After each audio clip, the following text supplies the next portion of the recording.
All right, let's dive into something you won't see on the nightly news. We're going to talk about the financial systems plumbing. The hidden pipes and valves that make everything work. Because right now, under what looks like a very calm surface, the pressure is seriously building up. And if we don't understand what's going on in those pipes, we could miss the signs of a major leak. So if you just glance at the surface, everything seems totally fine. You look at the US Treasury's main checking account, its cash balance, and you see this picture of perfect stability. For a lot of people, this is the key indicator that the market is healthy, that it's liquid. Honestly, it's the kind of chart that's supposed to let you sleep at night. But what if I told you that stability is, well, it's kind of an illusion? What if focusing on that one single number means we're all missing a much bigger, much more important story that's unfolding just out of sight? That's the real question we're digging into today, because the reality, it's a whole lot more complicated. To solve this little mystery, we have to start right there with that seemingly calm number, the Treasury General Account, or the TGA. So let's pull back the curtain and see what's actually happening. So what is the TGA anyway? Well, just like the slide says, think of it as the government's main checking account. And yeah, a stable balance is usually a really good thing. It means the government isn't making these huge, surprising moves that either suck cash out of the banking system or suddenly flood it. In a word, it signals predictability. And right now, the Treasury has hit its magic number, $850 billion.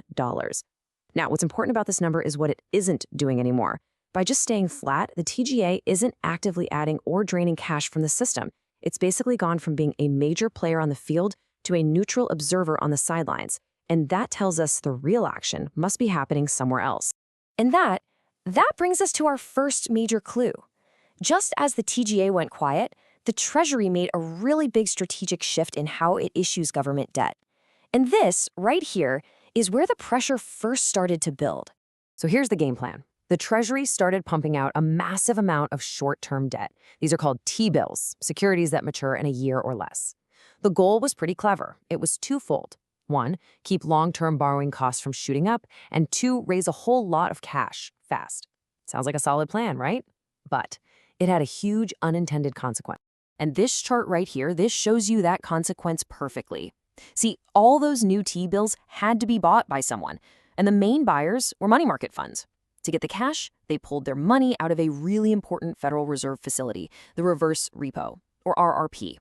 The RRP basically acts as a giant cash shock absorber for the market, and as you can see, that buffer has been almost completely drained. It's gone.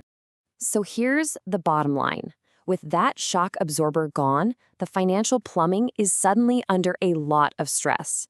There's way less flexibility, way more friction in the pipes that carry cash around the system. The market has lost its cushion.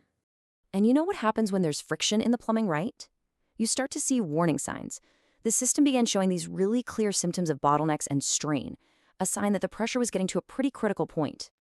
The first warning lights started flashing from a key interest rate called SOFR. Now, SOFR tracks what it costs to borrow cash overnight, and normally, this thing is rock solid, incredibly predictable. But recently, it started having these sudden, sharp spikes, and that told us that, at certain times, it was getting unexpectedly hard and expensive for banks to find the cash they needed just to get through the night.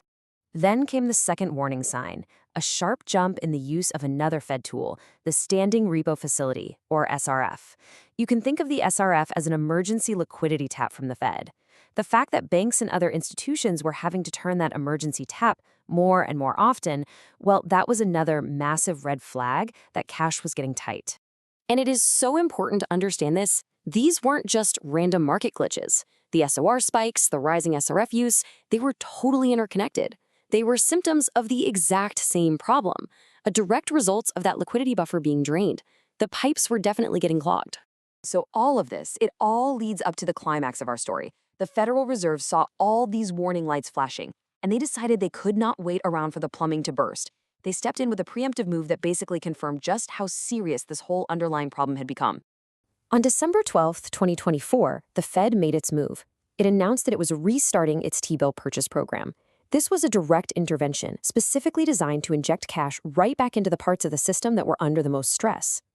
So let's look at the actual details here. The initial scale was a pretty hefty $55 billion a month. That was split between $40 billion in brand new T-bill purchases and another $15 billion from reinvesting other assets. Now, the market kind of expected the Fed might do something eventually, but the speed and the size of this move, it definitely caught a lot of people by surprise. And the Fed made it clear this wasn't just a one-time thing. They projected it would continue all the way through April 2025. Now, the Fed was very, very careful about how they described this. They kept saying this is not quantitative easing, the massive QE programs from the past. They called it a technical adjustment. So think of it less like replacing the entire city's water main and more like a plumber showing up to fix one very specific, very problematic clog. So the Fed's intervention has completely changed the game. It's created a new reality for how money moves through the markets. And honestly, it requires a whole new way of thinking for anyone trying to keep up. And this brings us full circle right back to where we started. That stable, calm TGA balance was, in fact, just an illusion of calm. Relying on that number alone was a classic mistake, looking at the surface and completely missing the serious structural stress building up right underneath. And this right here, this is the single most important takeaway from all of this. Liquidity, cash. It doesn't just vanish into thin air. It just gets rerouted. The Treasury's actions drained one big pool of cash, the RRP, and now the Fed is busy refilling a different one. The entire plumbing system has been fundamentally reconfigured.